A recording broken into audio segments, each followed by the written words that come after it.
Ingredients: 1 pound of chicken tenderloins, 3 small to medium peppers, 3 ounces of red pesto, 3 tablespoons of olive oil, 1 cup of mozzarella cheese, pink salt, and pepper. Preheat oven to 400, and when the food's ready to go in, you're going to set it for 40 minutes. Now, take out a skillet or a fry pan, add 3 tablespoons of olive oil and your chicken breast. Heavily pink salt it and add just a little bit of pepper. Cover and cook. While this is cooking, you're going to go ahead and get your peppers cleaned out and ready. Cut off the ends, clean out the inside, wash, put it into a roaster with 3 inches of water and set it aside.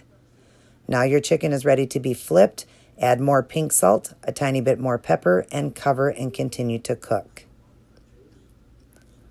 When it's all done cooking, you're going to chop it up into bite-sized pieces.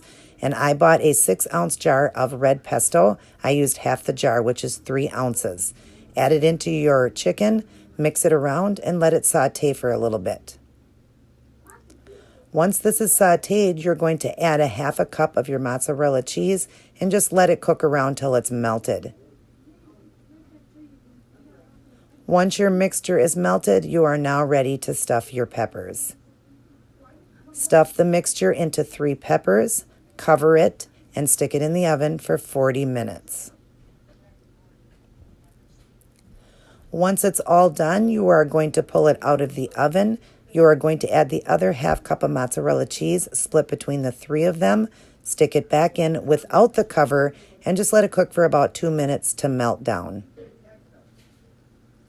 Now get ready to serve up your plates. This is 2 servings, so you're going to have 1.5 peppers each. It's 22 carbs, so each plate is 11 net carbs a serving, and this was delicious.